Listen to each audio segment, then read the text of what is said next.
Paul. I saw that. It's a vape, cigarette vape. Now, where's the ice house? Hashtag not an ad. You're killing me, Carl. Way to twist the That's knife. all I'm good at. That's all I'm good at. All right, boys. Hello, everybody. Welcome to a very sober edition of NFL Ski with me, Paul, and Carl.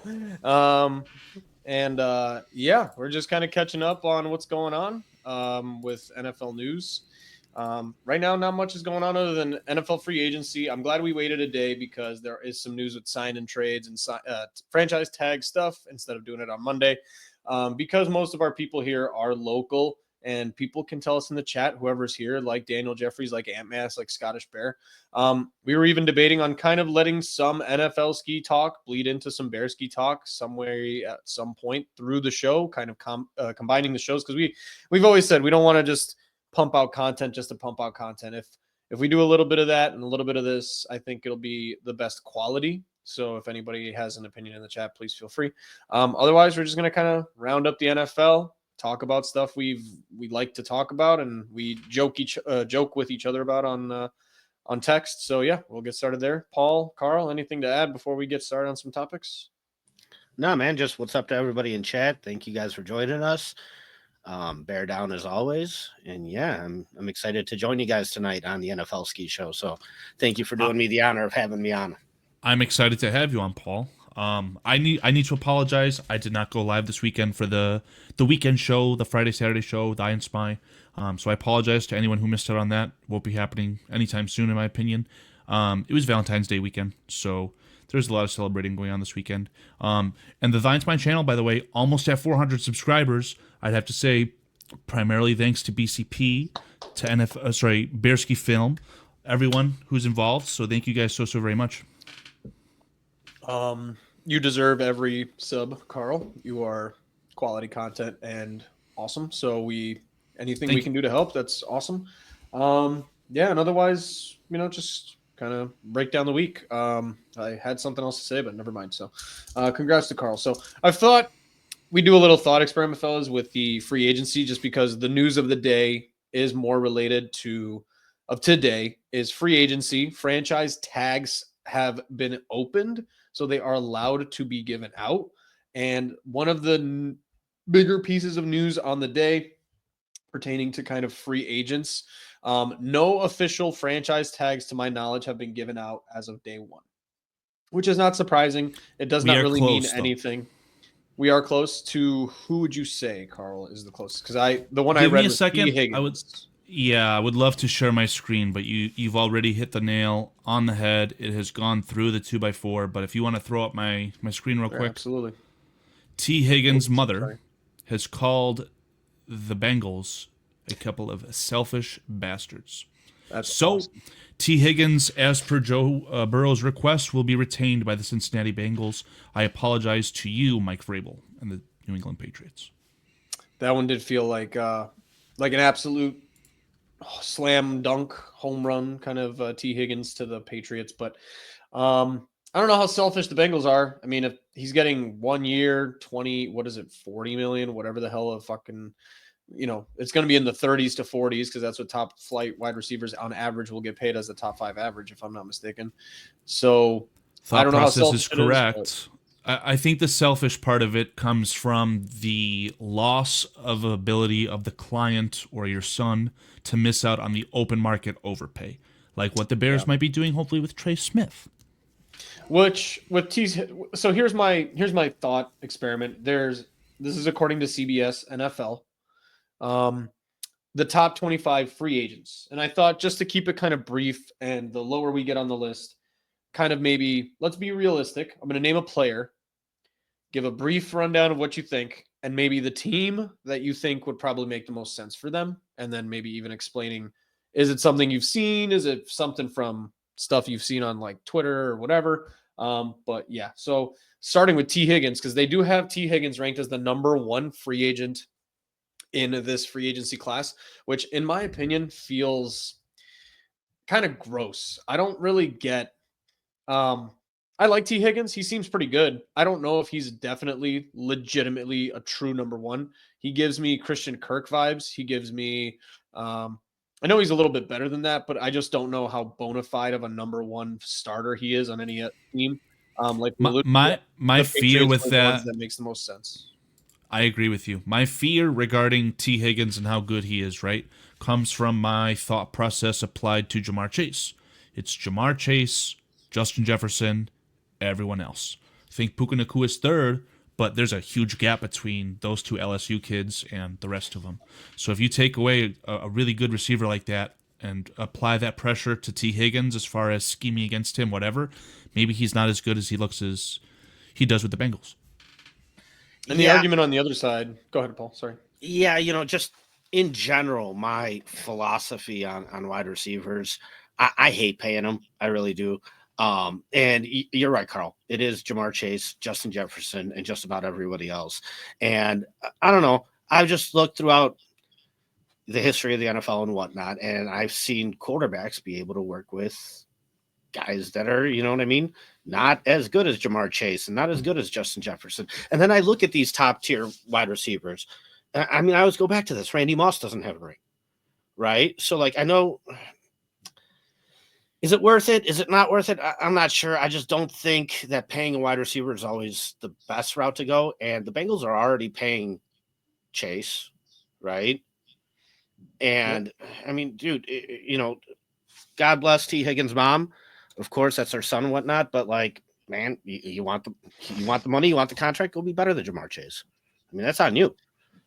I feel like Well- it screams like Musin Muhammad to me, right? Like not necessarily to that. Or if you remember, Musin Muhammad was just like an Actually, absolute all pro on I like kind of love the that. Panthers. And then you bring him to the Bears, and yeah, will he be a number one by definition? Sure. Will he be as good as Steve Smith, being separated from Steve Smith? Fuck no, absolutely not. No way. Like, Holy smokes, you guys! That Luke Impact guy right there, that young fellow from the UK, he's the GFX artist behind the Thy and Smile logo, the channel overlay for our thumbnails. So Luke, how's it going, buddy? I did not expect to see you in here, man. welcome. He's got some insomnia going on, being up at 3 a.m. Good for you, Luke. Yeah, David. I also have a list of slides of free agents that we could even go over. That, they are kind of more related to the Bears' needs. But I mean, I Yeah. got some stuff ready if you wanted to look at those as well. We can get there as we go. I do just kind of want to go through the top players. And so, like, real quick, I think that's enough for T. Higgins in terms of conversation. Does anybody have any dark horses of where we would think he lands? Because I think the Patriots made the most sense by far. Does anyone have any other teams they've heard of or think make sense? I mean, I've seen him linked to every single team, which screams to how good of a player he's viewed as by other NFL fan bases, right? I don't know, the Raiders, maybe to supplement a really bad quarterback, whether that's Justin Fields or someone else. Maybe the Raiders pay for him. I don't know why, but the Raiders popped in my head too, Carl. I was about to say the same thing. So Real quick, we'll do this one. Fellas, looks like Bears are going to let Keenan Allen go. Who would you guys think should slide into a spot? Depending on the price, man, I think all the money should go on the next guy on our list, plus maybe number 6 on our list or number 7 on the list. And Daniel Jeffries, my thought process has always been a Josh Palmer, veteran wide receiver 3, who's reliable and is not going to cost as much money as Keenan Allen. See, and for me, I look at this roster, and we have Tyler Scott that was absolutely MIA last year. I mean, I don't know if that kid, I'd like him at wide receiver 3, but, we have some guys that we could still plug and play in there that need reps that I would like to know where they stand as Bears moving forward. So I think between Rome and DJ Moore is your 1 and 2. And, I think we have other guys we could kind of plug in there. Guys, I saw DeAndre Carter be the number 1 option for like 2 weeks to Caleb Williams. I feel like if Caleb Williams ends up being what we think he's going to be, you can pretty much plug in any veteran and let Ben Johnson kind of just figure it out. So I don't think you should overpay. I'll put it that way. I think you guys probably agree. Well, just look at the Lions receiving core. They had Amon-Ra St. Brown, who is I won't apply the Jared Goff logic to him. I do think that he's a good wide receiver and he was overlooked in the draft. But then you've got all these other guys. Jamo Williams is fine. He's just a speed demon, and he's a guy who Ben Johnson got a lot out of. But past that, like, they had, was it Craig Reynolds, who is a wide Yeah. receiver, running back hybrid. Josh like, Reynolds. something like that, right? Like there was something weird going on, and Ben and Johnson then would be able to make the most of a lesser talented wide receiver core, in my opinion. their number 3 wide receiver ended up being a guy who the Broncos released halfway through the year with Tim. That is a special story though, because he tore his ACL like twice in 8 months or something like that. He was a very talented player. It was just he got the injury bug real bad. Yeah. I just think that position, like, unless you're making the playoffs, you don't really need to count on a wide receiver 3. You know what I mean? You could sit there and kind of rotate through those guys. I mean, unless you're a serious playoff contender and you need that spot hammered out and you need to make sure you can trust that guy in a do or die moment, which I don't think we're there. I don't think it matters so much to me. I would I'd be go the fine with a rookie, Philadelphia honestly. Eagles route. Yeah, absolutely. Maybe not as wide receiver 3. Allow some sort of cheap veteran to play that role, and then hopefully you get a lot out of a rookie wide receiver from like the wide receiver 4 or 5 position. If we're looking at draft targets, I'm still stuck on Pat Bryant, who's a wide receiver for the University of Illinois. He had a great game against Michigan, so I'm advocating the hell out of him. I was just going to say, I like the Philadelphia Eagles approach. Thankfully, we have a far and away better quarterback, so we don't have to worry about trying to raise the floor on a mediocre quarterback. But you've got 2 top flat wide receivers, which I think the Bears essentially have. Really good pass catching tight end. Hopefully they can use their assets this offseason to fix the offensive line. And then I would much rather invest in a quality running back as opposed to making it splash on a T. Higgins or something like that as like a 3rd wide receiver. I think we can agree all there. Yeah, can I just answer Daniel Jeffries real quick, just with the Tyler Scott question? So with that said, do you think Tyler Scott will be utilized in this new offense since he was MIA in the scheme with the last regime? I always thought that there was room for a speedy wide receiver last year, and for some reason we just didn't utilize it. Like I totally thought that there was room for that guy to be there to be able to stretch the field, and we just didn't do it. So I think he can be utilized. I mean, what other smaller, faster wide receivers do you have on this roster? None. So like I think there is a spot for him. You just got to do it right. Hollywood Brown, I've heard attached, and that doesn't sound horrible, but it's basically a version of Tyler Scott. And there was a weird lack of go balls last year for the Bears, so hopefully they just throw some in here this time, schematically. And then also That Caleb boils Williams down just to looked pretty bad at it, so maybe that's why. Yeah, you said that he has looked bad? He has looked terrible at go balls. I'm not gonna lie, his deep balls are not great. It's in his locker, right? Like he has that throw against the Panthers. Obviously, it's against the Panthers, but he still has it in his locker, in my opinion. But I think as we saw more and more prevalent towards the end of the season for the Bears, DJ Moore was essentially converted to a running back with all the behind the line of scrimmage throws. That just boils down to you having 3 starters on your offensive line that are from the practice squad. Like, that's why we weren't having the time to throw the ball down the field. So that's step 1. And hopefully that'll lead into a guy hopefully we're going to be talking about very soon. Very much next. So Trey Smith is ranked for CBS as the number 2 guy in all of free agency. I think that is a slam dunk. It's an easy one. 6th-round pick at guard, which kind of is frustrating because it just kind of makes you understand that that's not something the Bears are able to do. The positive news that I think Carl's sharing is that he will not be franchise tagged and will be using a transition tag. I don't really know the difference between a franchise and a transition, if somebody can educate me on that. But from what I understand, generally speaking, that just gives the Bears a lot more space, or something along the lines of the Chiefs being allowed to match a contract or something like that. Yeah, so essentially it gives the team the right of first refusal. So think of Ryan Bates. The Bears signed Ryan Bates years ago, but then the Bills matched it.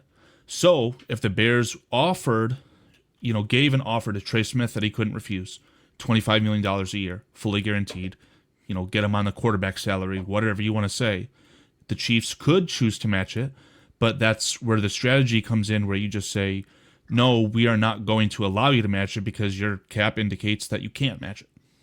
That's smart. So yeah, Trey Smith. Obviously. Also, the offer is based off of the top 10 average salaries, whereas the franchise tag was the top 5. So that decreases the amount. It's not an offer that you can make outright. It's in a set of guidelines, parameters. Yeah, so like what Google says is the transition tag is a 1-year tendered offer for the average of the top 10 salaries at the position, as opposed to the top 5 for the franchise tag. It guarantees the original club the right of first refusal to match any offer the player might receive from another club. That's what the Chiefs would give to Trey Smith. So you take the top 10 guard salary, average it out, which we just looked at that. That's going to be around $18 million at least. One And thing I then learned. the Bears could surpass that. Linemen have an awkward thing in the CBA that it is not based on position of guard. Offensive line is lumped all together. So including tackles. That's a lot of money, David, because I know a Big tackle money. who I think is making $28 million a year. So the somebody did the math on Twitter I saw earlier. It'd be $25.15 million to franchise tag Trey Smith. Oh, that pertains to the franchise tag, not the transition tag? Correct. 25.15 is the But the loose reporting here is that there will be no franchise tag applied to Trey Smith Correct. or anyone else on the Chiefs. But that is what the average would have come out to be, which is over 25 million. Well, I had a good conversation with the great Samo on Twitter earlier, and I hate talking to Samo because Samo's got that exceeded character limit on me on Twitter. So I can't continue good conversations with you, sir. But he was essentially saying along the lines of, well, why should we sign Trey Smith when we should be spreading the wealth on 4 new starters on the offensive line? Well, you're going to draft one of them. It'd be asinine not to have Braxton Jones come back. So now you're looking at I think we have the 4th most cap space, the Chicago Bears. Let's spend it on Trey Smith, man. Why are we afraid of blue chip talent? 4th currently, and you'd clear up 15 more by releasing Gerald Everett, Ryan Bates, and one other person that I can't remember off the top of my head. But and I'm not of the Ryan camp Bates. of getting rid of Ryan Bates, but I know you guys are. I mean, it's fine. I would almost honestly agree if Ryan Bates is somebody that Ben Johnson is interested in, you do need to give him an opportunity to kind of prove that he's not a freak accident waiting to happen. Ryan Bates is the only interior offensive lineman that the Chicago Bears have under contract right now. Tevin If he's Jenkins, healthy, I wouldn't Coleman even mind him Shelton, at no one's starting under center. contract. If you That was the original plan. If you strike out on these free agent centers, which I still say priority number 1 is to get one of those free agent centers, those top tier guys, I think my plan B would definitely just be re-sign Ryan Bates or keep him here, draft a younger center to kind of learn. And then by next year, Ryan Bates is out of here and the younger center takes over. But that's a whole separate story. Do you want to look at some of the center slides? Yeah, if you want to throw up those names while I'm mentioning this point, it might be good timing. I just wanted to say, go for it, Dave. Go for it, Dave. No. Carl, you go. But before you throw up the slides, Paul, give me just wanted to say, why are we so quick to want to cut Ryan Bates for cap when we gave up draft assets for him? I value the draft assets, and whether it was a good trade, a bad trade, or anything else in between, you maximize the value by even just having him on the roster next year for his veteran leadership. Especially if we're considering drafting an offensive lineman to start on the 2025 roster, which I'd say almost all Bears fans essentially are planning on. But I mean, you're handicapping yourself because you're talking about it from a point of view that, hey, this is going to work out. But at the end of the day, you can't sit there and handcuff yourself to mistakes, even if they did cost you draft capital.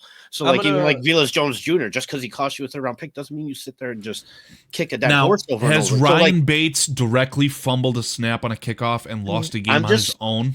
Listen, I'm just saying in general, I wouldn't handcuff myself to a player just because we spent draft capital on him. Now, if Ryan Bates is worth keeping or not, I think, that's different, but I wouldn't do it just because we spent draft capital. I think I can settle this a little bit right here. I think at the end of the day, he didn't cost us any draft capital, but not getting rid of Nate Davis over the summer handicapped the team by forcing you into a position where you kind of were forced to try to get what you can out of him rather than cutting your losses, finding a replacement lineman, investing in that position differently. And that ended up being a net negative because I can tell you right now, as anybody who watched that season, if you had to just cut Nate Davis in the offseason, invested some extra money, and then made, that position a $20 million position, but you got some more out of it than Nate Davis, nobody would have been looking at that as a loss. Yeah, you would have eaten the money from Nate Davis for 1 year, but overall, you're going to be in the net positive. So that's all I'm saying. I'm with you, Carl, on the idea that Ryan Bates is not a terrible 2nd or 3rd choice, But if it's somebody that Ben Johnson isn't that interested in, like I said, if you strike out, yes, you can do it. If you're not striking out, you shouldn't be doing it because you are handcuffing yourself to forcing to try to start Ryan Bates, not investing in center anywhere else along the draft. And now what? We're starting Doug Kramer at center because we were like, well, this time Ryan Bates will be fine. No, it needs to be addressed first. And then Ryan Bates is you've struck out on everything else, then you can do it. Yeah, no, you cannot rely on Ryan Bates, and that's going to be the last thing I say about it. Yeah, so Trey Smith, good for him. Go get fucking paid. You're an all-pro. You're a 2-time Super Bowl winner. If I'm being honest, from Trey Smith's perspective, if money ends up being the same everywhere, I'm not going to lie to you, Washington's probably a better landing spot for him. If I'm Trey Smith and it's all the same, if I'm looking at playoffs, the division, if I'm looking at who I'm going to compete against for the next 5 to 10 years. But the Eagles, well, if you want to make your name, like there's a direct sample size that we just got, aka the last football game of the year, where Trey Smith played against Jalen Carter. If he wants to get paid the exact same amount of money between the Bears and the Redskins and choose to play against Jalen Carter 2-3 times a year, that'd be stupid in my opinion. But only way you're stopping Jalen Carter is with the 12 gauge. Shout out to the behind the scenes discussion. Good job, Paul. Great job, Paul. What a deep cut. So any other place? Are you guys saying Chicago for Trey Smith? You guys are leaning that way? Best option, best landing spot? The Patriots, you might as well throw up the great Scottish Bears comment. I mean, he mentions how bad the New England Patriots offensive line is. Sorry, Paul. There are a lot of options that they have, and I feel like a parrot on this, but I watched Mike Vrabel's introductory press conference, and when he talks about building the trenches, there's something about Mike Vrabel that I believe him. So whether that's they go Will Campbell in the draft at 4, sign Trey Smith, God knows they probably need both. I wouldn't be surprised if the Patriots signed Trey Smith. I think the worst thing for the Bears and people who want Trey Smith is T. Higgins not being a free agent because that frees up New England to spend the hard bucks, the quick banger bucks. If they fall in love with Tutoria McDonald, the silly head, that tall guy from Arizona, he might be a pick for the Patriots now at 4 if they can't get T. Higgins. The Trey Smith sweepstakes is going to be, we're all going to just open up the phone that day and be either really, really fucking happy or go, son of a fucking bitch. Like, goddamn Patriots, they did it, or Washington did it. So, and then also one more out there, Houston. Really, I've heard Houston. That much of a difference? I like it, impact-wise? Say that? I think does a top-tier guard really make that much of a difference impact-wise? Hold on, Dave. I'd love to hear Dave's thoughts while I cook up some gas. Yeah. I mean, depending on the year, I think guards are the year-to-year type of statistical anomaly because Quentin Nelson went from like best guard and best lineman overall in the league to kind of, he's fine, top 10, top 15, and now he's kind of like, I think it all matters, and guards are weird, and every lineman is weird other than left tackle because if you don't know them, that means they're probably doing a good job. The only reason we know who the fuck Trey Smith is because he's a free agent and we need him on the Bears. So otherwise, if Trey Smith just had a 5-year contract, I don't think any one of us would have known his name. One thing that I do like about both lines of the football, defensive line and offensive line, is they are the only positions that really don't rely on somebody else. Like a wide receiver really relies on a quarterback. So does a tight end to sit there and get numbers. And, a running back relies on his offensive line. These guys up front, they're just doing what they're doing. You know what I mean? They're relying on just the guys next to them. But, I mean, it's really just, a one-man game. Really small little tidbit here. I'm not going to play the clip, but Nicholas Moriano, he did a film breakdown that I saw a little clip, right? So he was just saying how athletic and how good of a center prospect that Drew Dahlman looked. And obviously the Bears have been needing a center probably since Olin Kreutz retired. So Drew Dahlman would be a great option for the Bears at center if they wanted to go that route. But what do you guys see? I see number 97 on the Eagles, a defensive tackle, trying to crash in and stop the run, and his guard is helping the center, Drew Dahlman. So guard play is going to help a guy like Coleman Shelton, if we retain him for cheap, look a lot better. Then you can have that money for Trey Smith, go out and get a prospect at center, develop him. I don't know, man. I do think that spending the money on Trey Smith at the end of the day here is going to be very much worth it. I absolutely agree. I don't think there's any doubt that he would be worth every penny. I think he's number 2 on the list for a reason. The only reason he's gone, guys, is the Chiefs just can't afford all these players. I mean, that's the only reason you let a guy like this go. He's on a Hall of Fame trajectory as a guard. And if Travis Kelce retires and the Chiefs retain all of their players and go on another Super Bowl run, I need to see every piece of communication between Taylor Swift and anyone affiliated with the NFL. Because if there's some convoluting going on there to pull the strings, I'm going to be one pissed off Bears fan. Because you mentioned Travis Kelce, I could just totally see Mark Andrews going there and replacing him. I think that's a perfect fit. If they cut him, I don't know any of the financials with him, but like Yeah. at this point, it's getting really close, in my opinion, for the Ravens to say, you know what, Mark Andrews is literally taking away from the production we could be getting from Isaiah Likely, because that's what I think of Isaiah Likely. He's fantastic, but you might be onto something there, Paul. Yeah. Going through the list a little bit, just because I don't think we need to do all 25 players. I'm going to name a few here. It'd be a drag. Chris Godwin, Ronnie Stanley, Sam Darnold, Stephon Diggs. Any major comments on any of those guys from you? Ronnie Stanley, I do have a slide on, so if we could just hold off and we can get to him maybe when I do the sides. Yeah. Chris Godwin, I think, should stay with the Bucks, but I just feel bad for him. God damn you. Yes, yes. Help me support my argument that I'm trying to make as publicly known as possible. Yeah. Baker Mayfield, top 5 quarterback in the NFL, and he's not 4, 3, 2, or 1, but he's definitely 5, right? Him, Baker Mayfield plus Chris Godwin is a lot of production. So for Chris Godwin's sake, I would say familiarity, stay there. I would like to know what you guys think about Stephon Diggs, because that's a guy who didn't bet on himself, but essentially was okay with going to the Texans with a restructured, unprotected deal. And the worst possible outcome for him was he tore his ACL and he tore it early. So I don't know where he's going to go or how much money he's going to make, but my gut's telling me he should just run it back with Houston. I don't disagree. I think if not, the only teams that you'd have to go to are team-friendly contracts and guys that strike out and are Super Bowl ready, like teams that strike out. So Chiefs coming to mind, but that's just because they always need a number 1. He's going to be too expensive, I would say.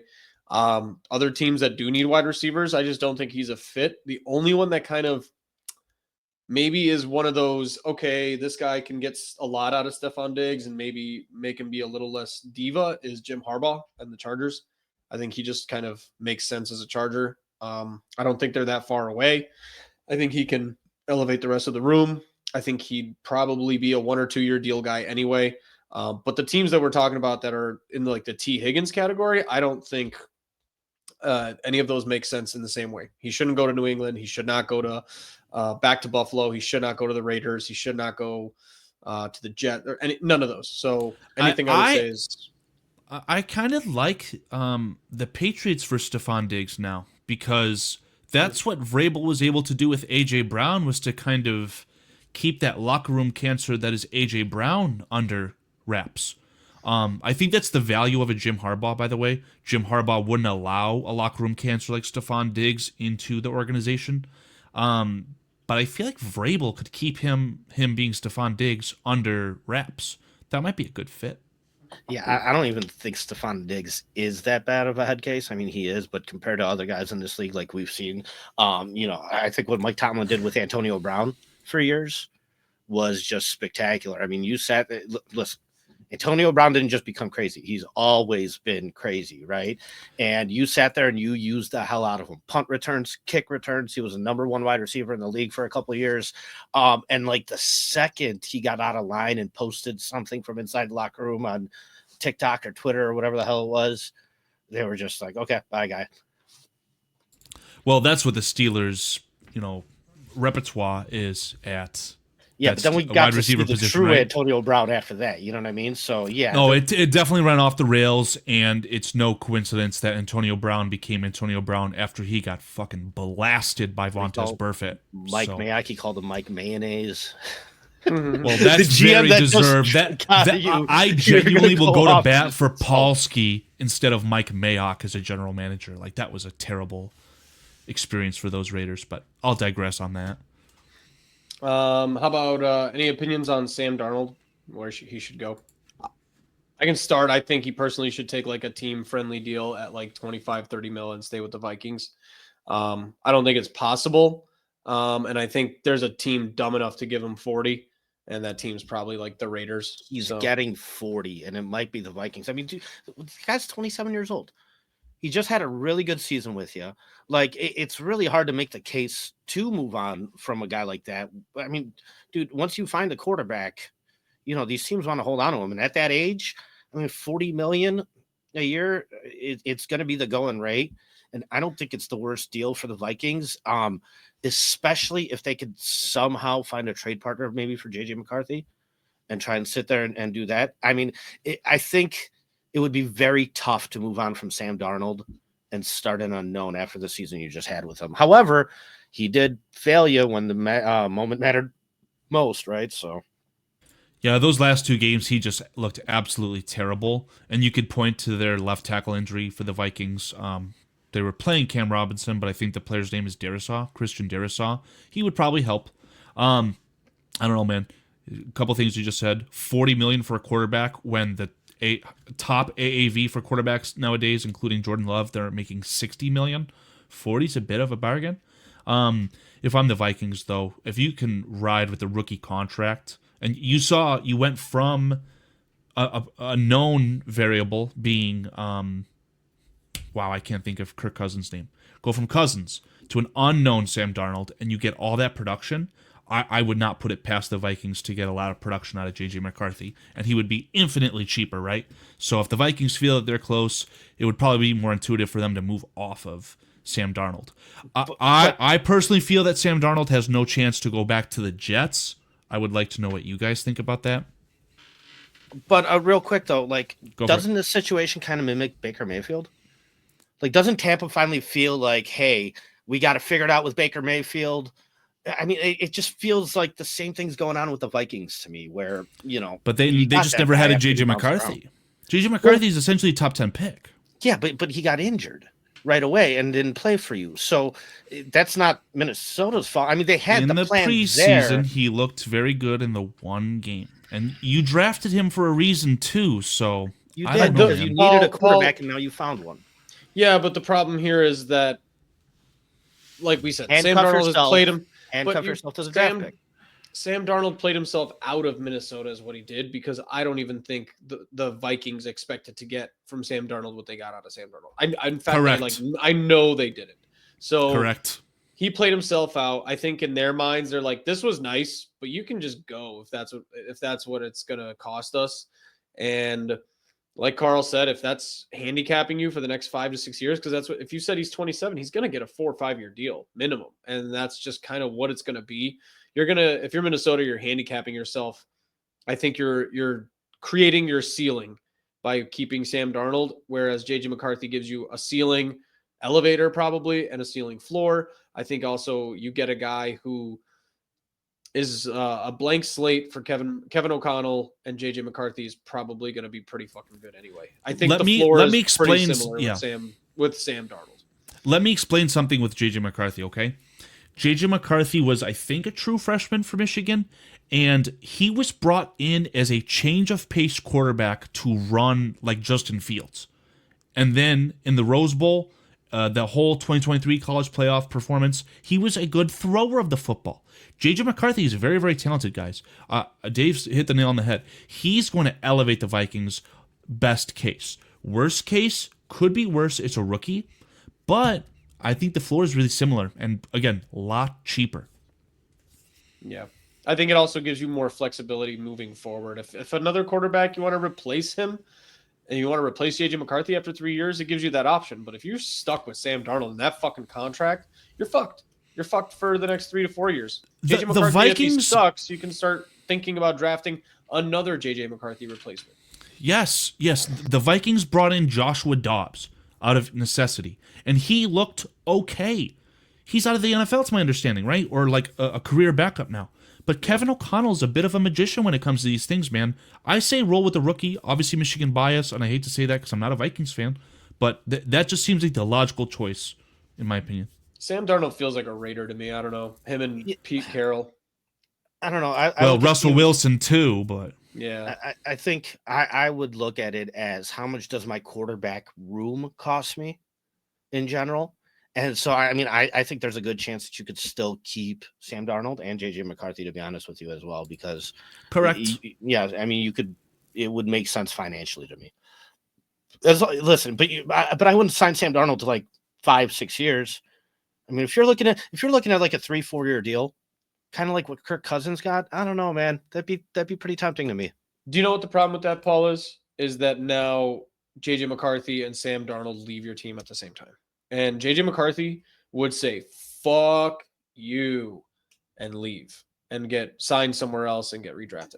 Honestly, if you keep Sam Darnold, I think the most logical thing is to make JJ McCarthy basically this year's best quarterback prospect and get like literally a top 5 to top 10 pick for him. Because I if you doubt put that you JJ can McCarthy, do that coming I off think of the so. knee injury. I think love so. the thought process, especially if you say we know what we have with Sam Darnold. He's our starting quarterback. We're not going to let him see the preseason field. We're going to have JJ McCarthy take all snaps in the first through third quarter of all 3 preseason games. Give the biggest sample size you can. You would sucker into someone to get in a first round pick, but it wouldn't be a top 10 pick. You could, but like it hurts me to think about how you could draft a guy and then he gets hurt and doesn't play, yet his yet his value increased. Paul, That's my exact point. You need to understand how mediocre this quarterback class is this year.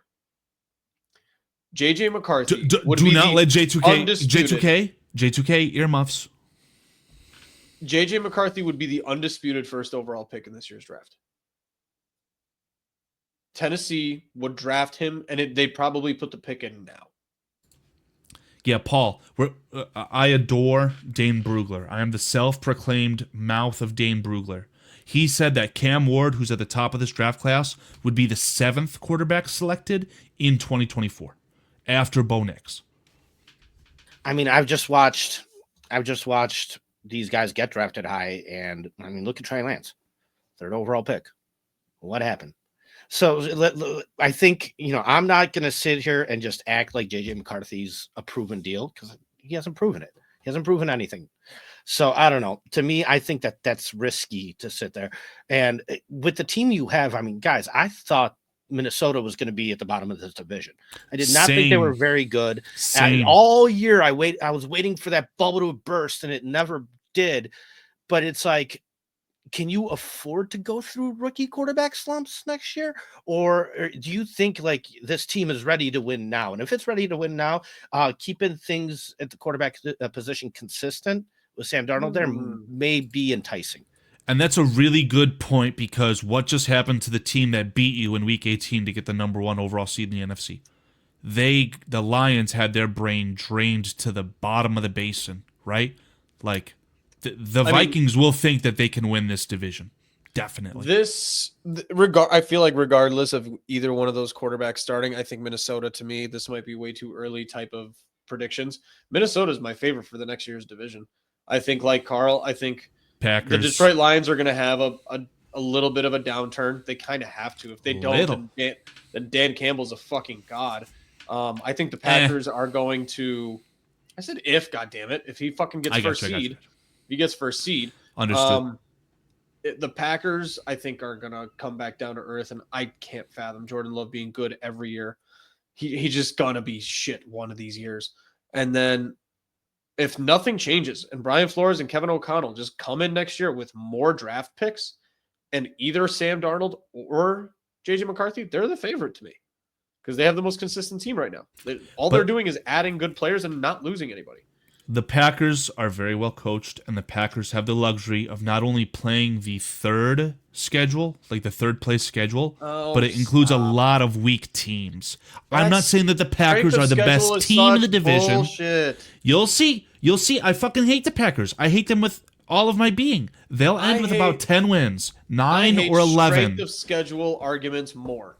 Because I remember seeing a statistic where I think the Bears had the 3rd easiest schedule or some shit going. And then it became the hardest because of how good the division did. I understand it. It went from 29th to 3rd over strength. Preseason strength of schedule is one of the biggest crocs of goddamn shit I've ever seen in the NFL. And we need to stop using it because they end up being completely different at the end of the year. The Bears went from the 29th easiest schedule at the beginning of the year and ended up being the 3rd hardest by metrics of the exact same type. It is bullshit. Strength of schedule is bullshit. The Packers' schedule this year and what they're going to play next year, it does not matter. It is nonsense. So what Dave is trying to say is that figures lie and liars figure, because I agree with that. Today I learned Jalen Hurts $99 million cap hit in 2029. So Dave, you are correct. Yeah. Plank, thanks for stopping in, dude. We'll see you next time. I'm Peace gonna out, run brother through Plank. some of these. Paulie, if you have offensive linemen, I'm gonna kind of I group do. them together I have as lame as centers, this is. guards, tackles. I got slides for I'm gonna all of read them. off some names for you guys, and Paulie, if you hear any that you have a slide for, you feel free to pop them on. I'm gonna kind of group these guys together because they're middle of the list. Ronnie Stanley, you got Drew Dahlman, Got him. Will Freeze, Got him. Cam Yeah. Robinson. Yeah, dude, let me just toss up the slides because I think I have Yeah. most of these names on there. So here, let's slide past the defensive guys here. Okay. And here, There you go. center, Drew Dahlman. So yeah, I mean, I just kind of put it together where, just some of the 24 statistics. And I added snaps played in there because I think that it does say a lot for how often a guy was on the field, and like one hit allowed, sure, but you only played 554 snaps, whereas some guys played double that the amount of snaps. But yeah, the market value for this 26-year-old center, according to Spot Track, and I got all these numbers off Spot Track, is $6.8 million a year for 3 years, $20.2 million. It sounds like a deal to me. Obviously the Bears are going to fight for him. I don't know how many teams need centers. I feel like centers are probably everybody needs them. And I remember even last year the Bears needed linemen, and we were talking about a lot of these guys kind of moving teams, shifting teams, and they all just kind of ended up staying where they were. So I think what a lot of people are hoping for is that it's like Madden and you can just re-sign guys and just scoop them up and all that stuff. That's just not how it works. A lot of this is familiarity, families. If they're getting the same contract one place or the other, they kind of don't care, I think. Yeah. Would I like to see Drew Dahlman here? Absolutely. I think at that price, you should do it. At this point, you just need somebody who's going to fucking just stop the bleeding. So 3 years, 21 million sounds like a bargain. I have no arguments with that for the Bears, probably for the Texans, probably for the same goes for the fucking Washington. In a vacuum, I don't know how important this is, but I would think that it is important. I think that it's very important to have a center and quarterback rapport. I think that being able to speak that language, call out the protections, all that good technical stuff, I think it's really important. So I think that the Bears should find a long-term answer at center sooner rather than later, because I'm of the firm belief that they found their quarterback solution for a long time. So if that means getting a Drew Dahlman, maybe you overpay in free agency to begin with. He's not that good, doesn't live up to the money, but if that's the added benefit of, getting the most value out of your star quarterback, I think it's all worth it. Agreed. And at that point, also, it's like from Drew Dahlman's perspective, you've already been in this offense for years. Michael Penix just came in. You're not going to see a change at offensive coordinator, and you're in the weakest division in all of football. Why the fuck would you leave? So for Drew Dahlman, I mean, I hope we can get him if they want to. If not, I think Ryan Kelly's the second option. I would not mind a veteran stopgap for like 2 or 3 years while you develop a center, but well, I get what you're saying. Veteran stopgap, but like I mentioned earlier, if you need to get a lot of players re-signed on this offensive line for the Chicago Bears, and you're getting a guard in Trey Smith who could potentially elevate the center next to him, why not run it back with Coleman Shelton? There's already familiarity there. And I know we've all seen the clips of him getting bull rushed. Yeah, again, I kind of like that room for the Bears from an economical standpoint. You already have a backup center potentially with whether it's Ryan Bates or Coleman Shelton, and they can flip-flop, right? Someone gets injured, someone has arthritis, whatever joke you want to make.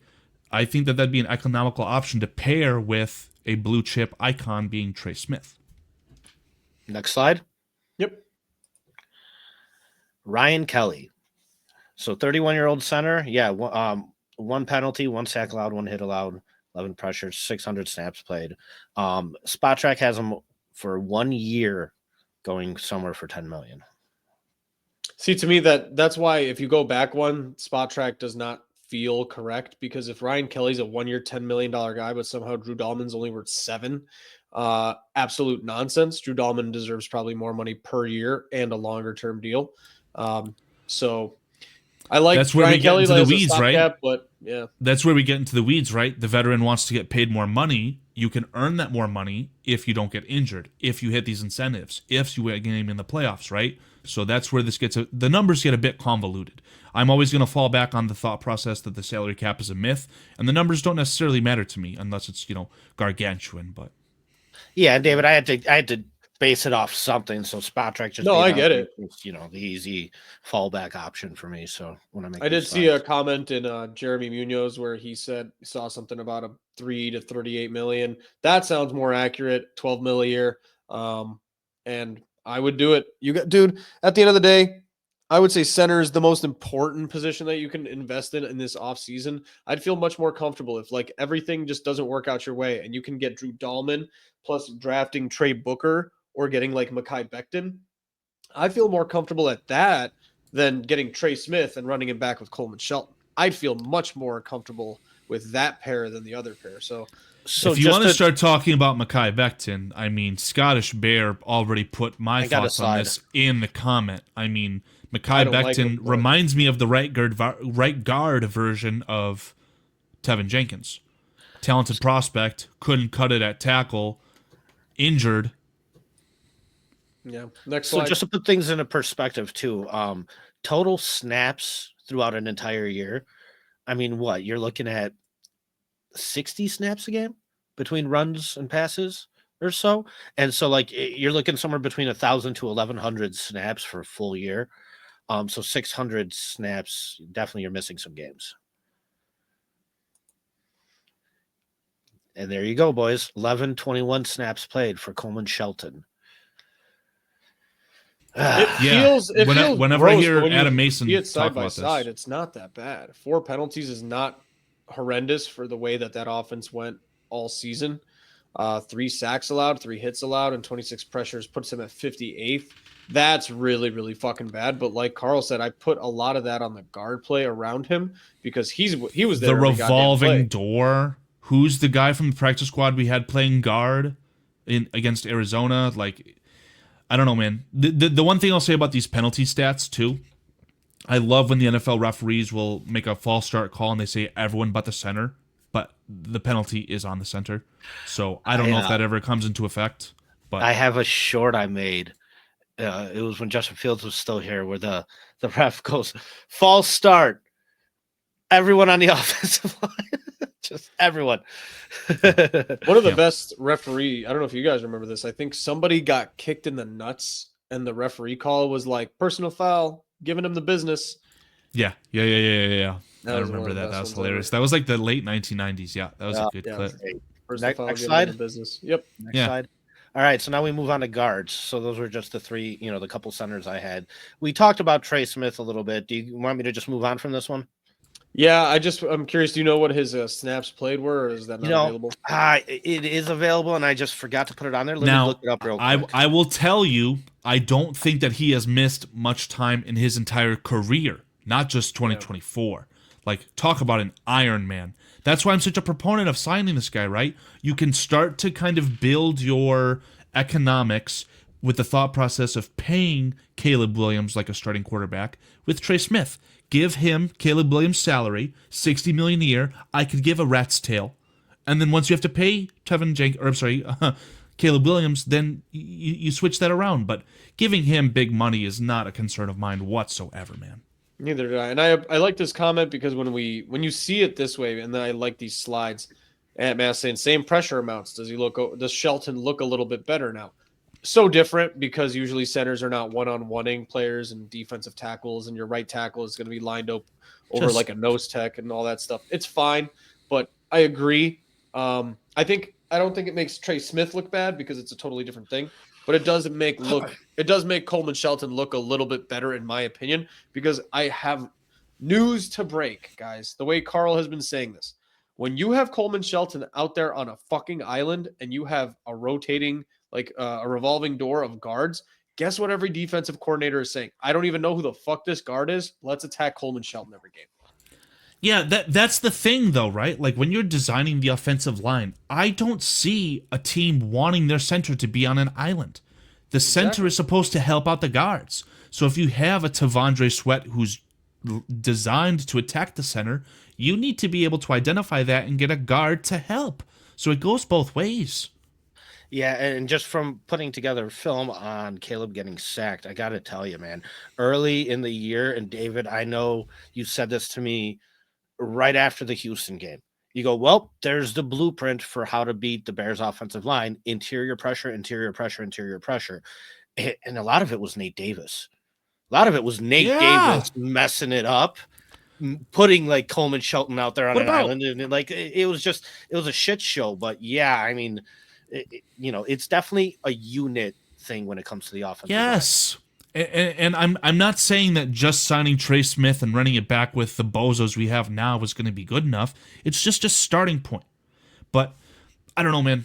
I had a point. I'm going to digress on this, but again, here's the thing: you sign Trey Smith. He's your best offensive lineman for the next 4 years, bar none, undebatable. No matter who you draft. So let's take a look at some other guards, huh? Yeah. So we have Will Fries, 26 years old, cheaper than Trey Smith, but coming off of a monster 268 snaps played. He's coming off of a monster injury. I think it was his tibia, something big leg injury, right? I'm sure he'll be healthy, but I don't know, man. He's the guard playing right guard next to, I don't know who the tackle is, but any interior offensive lineman who's somewhat near Quentin Nelson is going to look better than they probably are, right? That also 6 pressures allowed in however many games, 4 games, not that great of a number. And also, I want to remind everybody, what's his name? John Michael Schmitz was the center. Went 1 pick after Tyreek Stevenson. But we're talking about the center for the New York Giants. I'm just saying you could have deserve a gold jacket. No, but you could have had some of this stuff ironed out if you just did it differently, Carl.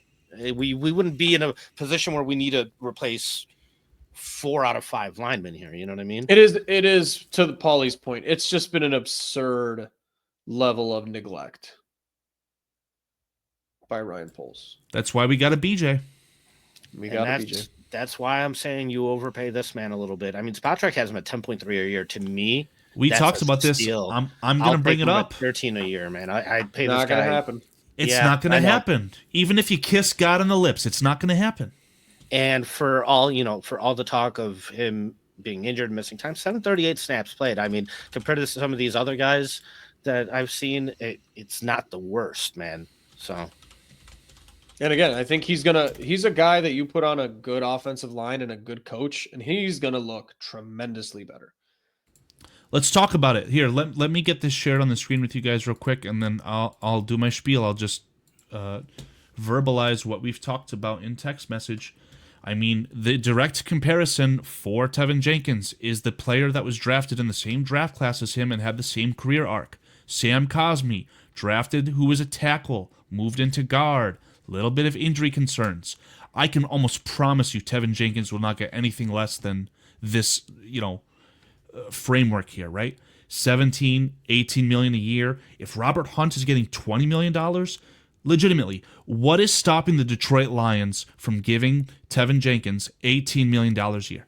Dude, if you could get Trey Smith for 20 a year, and Tevin Jenkins, we're talking about 25. Okay, we're talking 25? about 25. All right. Yeah, so I mean, I guess. Yeah, dude, at 18 and a half, I'm good. I'd move on. My thoughts are right there on the screen. I'd make sure the fucking door slammed him on his way out. Like, that is way too much money to be gambling on a player who, all-pro potential a year ago, but when it mattered the most, when Tevin Jenkins needed to earn this money for his new wife and new child, he decided to sit because of a calf injury. Let him go play for someone else. If the door smacks him on the way out, it might just tweak his back injury. Yeah, no amount of Pilates is going to stop that injury from reoccurring, man. Tevin Jenkins may have gotten injured reading this tweet. I wouldn't object to a transition tag now that I understand it a little bit better. Yeah, fuck it. Why not? Let's give him a transition tag and start the negotiations with Kansas City on how to just swap these guards. Yeah, let's get And some then- below the belt handshakes going. I mean, And then Kevin Zeitler. now this one, 34. all the credit in the world to Adam Mason. This would be a fantastic no-brainer in my opinion. Guy's an Iron Man. He has familiarity with Ben Johnson's offense. He could play left guard if he's just playing 1B behind Trey Smith at right guard. Doesn't matter to me, man. This would be an ideal player for the Chicago Bears to acquire. Father time catches up with everybody. 34 years old is what concerns me. I know he played a lot of snaps last year, but that doesn't mean that he's just going to continue to play a lot of snaps moving forward. I mean, at some point, the body does give out. But for 1 year, 10 million? Yeah, it's not bad, man. I would like to address Scottish Bears here. I don't trust Ryan Pohl's evaluation of a lineman at this point. I think he's proved that he is not very good at it, and who he likes and who he doesn't like. I'd like to fight And back on Scottish Bear here too. No, real quick. The only reason they moved Tevin to left guard is because they got Nate Davis. It's stupid. And that's Ryan Pohl's problem. So. Yeah, I was just gonna say regarding him not liking Ryan Poles not liking Tevin Jenkins. Did Ryan Poles also not like Jalen Johnson when he asked Jalen Johnson to play third string, whatever he did? I think that was more of a testing period for the guys who were existing here, right? I don't know if it happened so much with Cole Kmet, but I don't have an issue with him essentially testing Tevin Jenkins. But I like that he's not bowing down to Tevin Jenkins because of the injury history. If you give big money to a player who's not going to play, that is a hyper negative as a general manager, in my opinion. As a head coach, you're not going to tell me how my roster is going to work. I mean, you want to add these guys, you want to help supplement talent into the roster, sure. But at the end of the day, as a head coach, I'm going to sit there and decide who plays what position. And so, to me, a lot of that's also on Chris Morgan, Matt Eberflus, Shane Waldron, all the above. I mean, I don't think those guys knew what they were doing at all. This might be a stupid comment, but I don't think it'd be insane to get both Kevin Zeitler and Trey Smith. Absolutely would not be insane. And you're not going to get a Josh Sweat. You're not going to have Sweat bookend tackles. That's fine. Here's the thing. It is fine. Here's what I'm learning. I'm not the most college football watcher. When we get into draft season, you can ask Paul. We need to start recording things that we think of guys who are going to be good and we watch the tape of and stuff. Toot our horn, Paul. We're pretty good about it, right? We see a guy in college and we're like, I think he's going to be a good pro. He ends up being a good pro. The way that this draft class is coming out, and this is the earliest I've been getting into college football and the NFL draft. All I know about it from my early studies, and I've studied every group and all that stuff, it is the deepest by far at defense, defensive tackle, defensive end. It is an incredibly deep running back class, and it is a very thin and very top-heavy offensive line class. I would not say top-heavy. It's just thin, period. Thin, but even I would say, just again, there's going to be 4 guys taken in the first round. In most drafts, they're probably taken in the second, kind of thing. I will double down. I'll embarrass myself right here on BEARSKIFILM, everyone. There will be 2 tackles drafted in the top 10 of this draft class. That's just how the NFL draft works. I agree. Case in point, J.C. Latham. You're not wrong. The point I'm trying to make is invest your money in the offensive line with NFL pros. And I think this is going to be a generational, and this has just kind of been a shift in the NFL over the last 5 to 10 years. We've watched the offensive line play be dog shit across the 20 teams in the league. The 12 teams that have good offensive lines are usually, competing for playoffs and Pro Bowl and Super Bowls and all that stuff. And even some of the good teams, they have pretty bad or mediocre offensive line problems as well. You had the Chiefs being in the fucking Super Bowl, and they had 3 interior offensive linemen that were pretty damn good, Pro Bowlers, All Pros, all that stuff. And that is the All-Pro team. And one of the worst left and right tackle situations. Yeah. So there's situations where offensive line fucking sucks across the league. Invest $35 to $40 million of your $80 to $90 million of cap space this offseason, whatever it may be, end up becoming with Gerald Everett and all that stuff. Invest a good half of your money in the offensive line for 1 year. Where else are you going to spend it? It's Caleb or bust. and draft these young defensive linemen and defensive tackles, and you just drafted one of the best developmental defensive line head coaches or defensive coordinators in the league. He just develops good fucking players across the defensive line with scheme, with with development, all that good stuff. So it just makes no sense. That's what you should do. I don't think it's crazy. And I think I'm not like the first guy with the idea, but I just don't hear many people talking about like, well, you got to get either Trey Smith or Zach Martin. If it feels, get two of them. Get two of them and draft a third or Now, fourth round. I wouldn't. I don't think it's possible to sign Trey Smith and then the next best center and or guard. Like, I don't think you can invest a cap hit of like $45 to $50 million on two players. But I agree with your idea. I mean, the Saints and I think Dennis Allen were directly responsible for drafting Trey Hendrickson in the 5th round. They can identify talent. We don't have to take an edge at 10 to be a rotational piece with everyone else. Obviously, I value Mason Graham above everything else. If you can trade up for Mason Graham, get him and figure out the offensive line later. But outside of that, I really don't care what they do because there's so many different good options they can go. And this draft, again, I'm hearing between picks 20 and 60, same exact quality player. And then just added James Daniels in here just because he's available. I don't think I'll speak for PJ from the BCP. He loves the idea of getting James Daniels back, but I don't think it's going to happen. I agree. Paul, I don't know if you have any more slides. We could just kind of run through some of these players that we've seen, or Mekhi Becton, if you have any more. Oh, son of a bitch. There he is. No, I got more. I still got left tackles. Oh, good. Let's keep going. Mekhi Becton, just I don't know what it is about him. I don't want him. I'll leave it at that. No, I mean, he was the weak link on a very fantastic Eagles offensive line that helped win the Super Bowl, right? Like, he gives up a lot of pressures. I don't know. So you're saying in these graphics that he gave up 25 pressures and Trey Smith gave up 24? Something about Trey Smith, those numbers don't seem accurate to me, but yeah, they're just according to PFF. So PFF owned by Chris Collinsworth by chance, right? So I'll leave that. Yeah, but I mean, but I saw some of those numbers on a different website as well. But still, I'm sure they're accurate. Yeah. And then Brandon Scherf. Brandon Scherf is who you should get if you strike out on Zeitler. Yeah, this is a Plan C. Wow, I couldn't say that. Plan C option for the Chicago Bears, in my opinion. Yeah.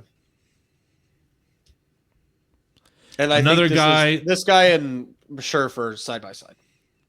I mean, he reminds me more of Tevin Jenkins. Flashed all-pro potential with major injury concerns. The 638 snaps is probably indicative of him not playing a full season. I can't remember exactly what happened with this guy, but again, not a guy that I would prioritize by any stretch. No. And then we get into left tackles. Now, I think based off the situation that the Bears are in, personally, they're going to have to sit there and, you can't replace all these guys. So whether you hold on to Braxton Jones for another year as a Band-Aid, or whether you overpay Tevin Jenkins, or one of those two things needs to happen. So I'm not sure if we're going to actually go out there and target a left tackle in free agency. However, I'm not going to say that, it's not beyond upgrade, right? So just to entertain it, let's go through some left tackles. Regarding the Bears, I think it would be a mistake for the Chicago Bears to not plan to have either Karan Amagaji or Braxton Jones be their starting left tackle. Braxton Jones coming off the injury, but if he's healthy, he should start, obviously. Not because I think he's an all-pro, but just because of the value you get out of that contract, right? Squeeze the lemon on the 5th-round pick, one more year, and then address it moving forward. But for them to spend valuable assets this year to have a marginal upgrade at best, I do not think it's worth it. Yeah, and I think you hit the nail on the head when you said marginal upgrade. So, like, how much of an upgrade is it really? However, I'm satisfied with the value I've gotten out of Braxton Jones to this point. And if we're talking about left tackles in this draft, we're talking about physical traits that would match Karan Amagaji. Let's have Karan develop this year at the very least under a competent coaching staff. God forbid he's able to develop in preseason, OTAs, training camp, and fucking be the starting left tackle and just beat Braxton Jones outright. That would be ideal because you drafted him in the fucking 3rd round. Are we just going to piss away the 3rd round draft pick? I got one name for you guys, and then it's a Braxton Jones comparison that it doesn't really just need much more description afterwards. Charles Leno Jr. Braxton Jones is Charles Leno Jr., and that's what his career path should be that. Let him leave next year. Let him sign with somebody else.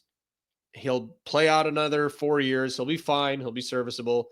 He'll be 18th best left tackle in the league. If he proves to be healthy and starts and looks okay, and you feel comfortable with Karana Magaji behind closed doors, trade him away like you did with Cam Robinson, like what the Jaguars did. Recoup a little something after you got a really good contract value out of that 5th-round pick. Then do you sit here and target a guy that you don't have to sit there and sign for multiple years, like Joseph Noteboom, for example, to sit there and just even be a backup in the role, to just have there? Because, I mean, obviously our offensive line is thin. I mean, I like the idea of retaining a guy like Matt Pryor. Matt Pryor is a Swiss Army knife. He could play either guard or tackle position as a backup. I'm not saying you want him starting. Don't have him be the first name on the starter sheet, but I don't know, man. I don't think that you need to kick the tires on these marginal upgrades at left tackle. I think we're also getting to the bottom of the barrel here of like players that we will even have anything to. Now, this about. Ronnie Staley guy, he had an insane year, to my understanding, for the Ravens. So if he doesn't go back to the Ravens, he's probably going to go with a team that has very obvious like contender status, and I don't know what that would be. Maybe he goes to the Redskins to help push them over the top. I don't know. Houston, but no, they have a left tackle already with Tunsil. So yeah, even though I've heard Houston fans say the most nasty things about Laramie Tunsil, but that's neither here nor there. Yeah, David, I know you mentioned this guy's name earlier. Do you have anything else? No, I'm with. I think the most logical thing for him to do is to go back, because otherwise, where else are you gonna go? Yeah. Get this guy's face out of my face. Yeah, this was that like old school move, that resurgence for the Jets, whatever you want to say. I mean, he's just another guy. Like, he reminds me of the guy that the Bears had that they called from the fishing boat. I can't think of his name. He was a great player, though. He was the left tackle against Myles Garrett, Paulie. He was the left tackle that absolutely erased. Orlando Pace. No, I'm not talking about Orlando Pace. I'm talking about the left tackle for the Bears that had that insane block on Fred Warner that sprung Justin Fields on that crazy run. He was essentially retired, and the Bears called him in. Yeah. I can't think of his goddamn name. No, it's not Orlando Pace. David, he was off more modern, Eagles, I think. 39 yes. years old. old. Oh, yes, Jason Peters. Jason Peters. God bless your brain, David. Thank you. Yeah, this is my Jason Peters comp. Just like a decent player who's old, long in the tooth, and will fill in for a contender that had their left tackle go down out of a catastrophic injury or something. And then this guy's same thing, just kind of like a rotational piece. So I guess we could move on, right? Yeah. That would be all. Wow, he's a 25-year-old left tackle with a market value of $2 million, and the best left tackle in the NFL is making $28 million. This guy could suck. So the only other, I think, position I have slides for is defensive ends, but that would be all the offensive linemen. I think we save that for another time, but I do have some just notable names that if you guys have any comments on, it's a little bit more exciting positions, so you guys can kind of comment on it. We've got to talk about one thing that's on the thumbnail of this video. Real quick. Marquise Brown from the Chiefs makes sense on the Bears. I think he also makes sense on the Lions. I think he makes sense for a lot of teams. Yeah. Marquise Brown, little speedster. Well, J-Mo's their speedster, right? So maybe there's something going on with Deebo Samuel. He's going to get traded, cut. Maybe he goes to the 49ers, something like that. We got Amari Cooper. I think Amari Cooper should take the best contract. I think he should switch teams, go to the Chargers. I could see Amari Cooper not signing with the team until like week 4. Like him just saying, you know what, my body needs to recover. DeAndre Hopkins should stick with Kansas City, I would say. Probably. I've got bad news for you. He's retired. Did he? Officially, yes. No yeah, shit. he realized that he was one of the reasons why the Chiefs lost the Super Bowl, and he needed 100%. to save his name before it got tarnished too far. And then some of the last guys on the list, Keenan Allen should be a Chief. He's not going to be. He's probably going to go back to L.A. West Coast guaranteed reunion with Mr. G Herbo, or he'll be going to the Rams to replace essentially Cooper Kupp. Yeah, and then Aaron Jones and Najee Harris. Please do not fucking talk about Najee Harris to the Bears one more time. Hold on. So we talked about how this running back class is deep. There is going to be a running back who is going to be productive in this 2025 season who gets undrafted. That's how good this NFL draft class is at the running back position, in my opinion. it's not out of the realm of possibility that Najee Harris signs for like $2 million. He is screaming to me. Najee Harris to raise the floor for the Bears at like a disgusting rate. Like literally making as much money or less than Roshan Johnson. You know who he is? You know who he is? He's Donta Foreman. Yeah, abso-fucking-lutely. Thank you for that. He's Donta Foreman. He's the third running back on a team that doesn't really need it. He's the legs. He's going to get $2 to $5 mil, like you said. He is Donta Foreman. And he's going to be out of the league. And he's not. And Deontay Foreman could be a better running back, like just straight up. Like I don't think anything of Najee Harris. I don't care what the advanced metrics say. Whenever I watch the Steelers play football, Najee Harris, when it matters, just gets absolutely erased. 2.5 yards in a cloud of dust, and then their quarterback is asked to throw the football to a terrible wide receiver core, and they've got nothing. You get a Steelers team that loses 5 in a row to end the season every year.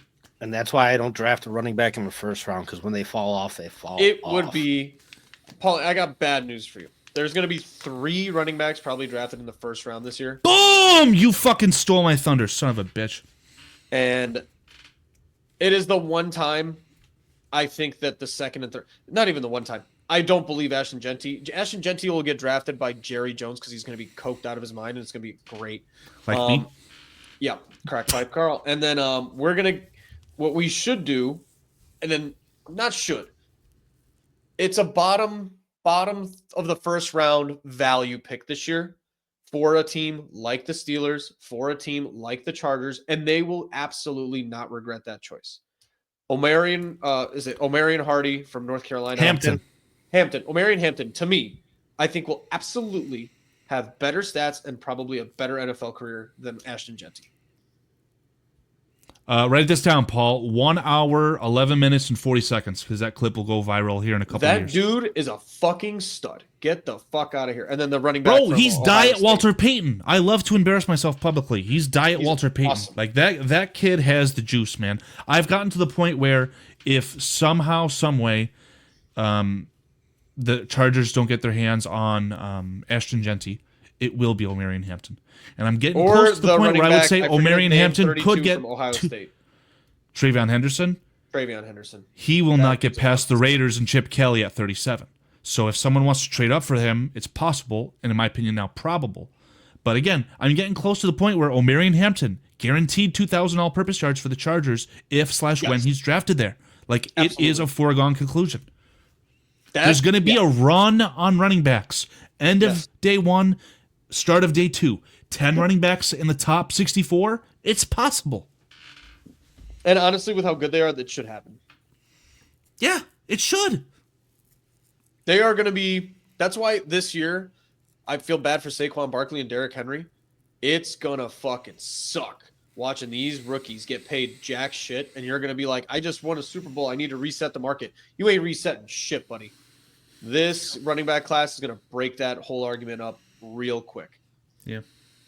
And Munoz wants to know, so do the Bears get a running back? Yeah, they do. Third round. They'll still get a good one in the third round. I would love Omarion Hampton at 39. Me and the great Polsky over there to my right, we mocked it a month ago, and everyone laughed. They said, you guys are the worst. One of the comments I just read from that video today, Paul, worst amateurs I have ever seen. And my direct response to that, fuck you. Oh, it'd man, that's not even that bad. If I told you half the bad comments I've read. So, but I welcome all of them. I'm not there yet. Like, I haven't gotten to that level yet. Honestly, to be honest with you, like if people know so much and this and that, then like go work for these teams. Go work. You know what's gonna be funny? Just some guys. That's what I'm talking about, Paul. We can go back. We can do a final mock draft after everything. I bet you we're gonna be close as fuck. Like me, you, and Paul should not pay attention to any mock drafts that come out, and I bet you ours will be close as fuck to the rest of them because these experts and the college guys, they're re-saying all the same shit that we all hear on a daily basis whenever we watch a combine thing. And we, look at Gray Zabel. He went from the third round to the first round. Everybody saw it. You're not fucking reinventing the wheel here. Our mock drafts are going to be similar as fuck. We did it last year, Paul, when it was like a final mock draft. We finally did one for the Bears. It was like the same shit. We're all hearing the same info. So fuck you. Omarion Hampton is going to be absolutely end of the first round. Like, Getting him at 39 would be a fucking steal in a month. Wait, and I got called an asshole. I got called an asshole for it, and I was spot on. You hear that, everybody? Here saying 3 running backs are going to get taken in the first round, and I'm going to be called an asshole. You hear that, everybody? Fuck you. And by the way, thanks for joining and watching. We appreciate all of you. Knowing our luck, there'll be 4 quarterbacks drafted before the Chicago Bears draft at 10, and we'll be just totally screwed. That'd be awesome. I love Adam Mason. How's it going, buddy? For sure. I'll wear it. I'll wear it loud and proud, Adam. I have 2 real quick free agents one more time before we finish up and talk about what we'd really want to talk about. We're setting ourselves up for this Richie Incognito talk. We are. We really are. Russell Wilson and Justin Fields.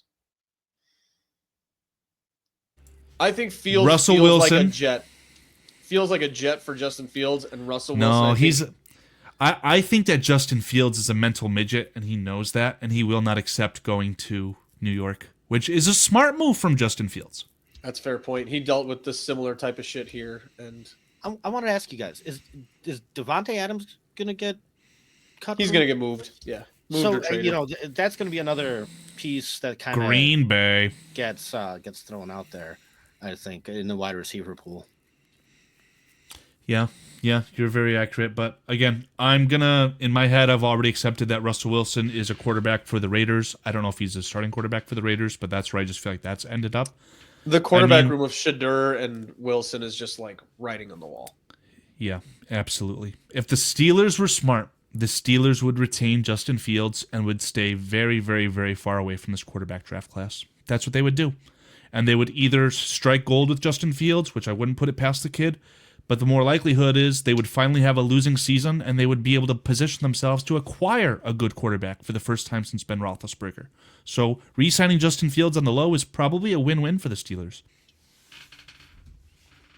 Yeah, I agree, Carl. I think you can win with Justin Fields. And I mean, the Steelers went 4-2 with him.